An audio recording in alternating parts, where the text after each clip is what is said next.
organizing these sports, you can also imagine the social impact, social and economic impact that they have made to the state.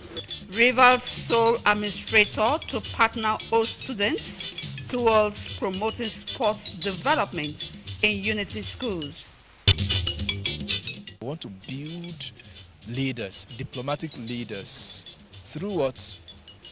Knowledge, skills, and multilateral engagement. Diplomacy and Corporate Communication Conference holds in Port Harcourt. Glad to have you join us on the news at 7 on NTA Port Harcourt Channel 10. I am Ifoma Umisa. Joining me tonight is Juliet Wanfo, the sign language interpreter, and Boma Igbanibo, the pidgin translator. Country people, on a good evening, and welcome to Tori Time. Welcome. Transmission of the news can also be viewed on our social media platforms currently showing on your screen. Like our page on our platforms to get updates of our news and programs.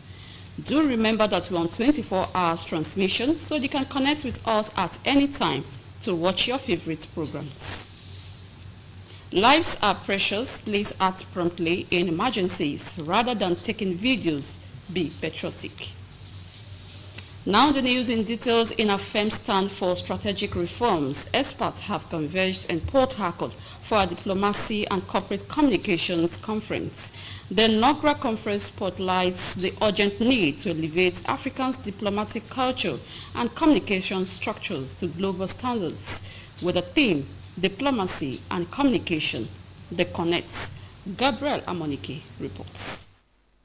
The maiden edition of the Diplomacy and Corporate Communications Conference held in Port Harcourt, Nigeria, brought together development practitioners, media professionals, diplomats, and stakeholders across various sectors. The event, aligning with the United Nations International Day of Multilateralism and Diplomacy for Peace, serves as a national and continental awakening. Delivering the opening address, conference convener and development practitioner John Bess Uche described the gathering as a national necessity.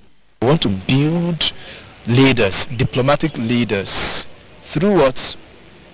Knowledge, skills, and multilateral engagement. And one of the ways is to create this awareness we're doing. We have conferences like this, do simulation like the program features, simulation session where you learn practical diplomacy. Some stakeholders at the event called for the establishment of a National School of Diplomacy and Communications, stressing that diplomacy is no longer an exclusive club for government officials, but a skill every corporate and civil actor must master.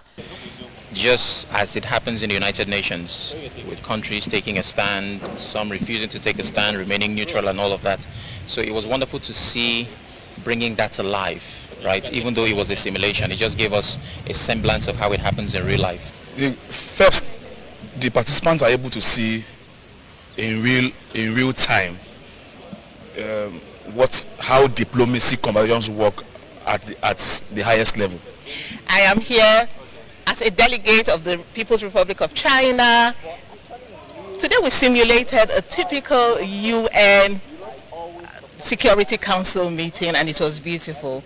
So in this conference, I stated the position of my country, the United Kingdom, that we are proposing a two-state solution for the crisis between Israel and Gaza, whereby Israel will be an independent nation, while Gaza will be an independent nation, so that we'll have a way to manage this conflict. Participants, including young diplomats, communication students, and representatives from several ministries and corporate organizations, engaged in masterclasses on negotiation, strategic messaging, and nation branding. They echoed the call for curriculum reforms and the creation of strategic communication units across public and private sectors. Gabriel Amonike, NTA News.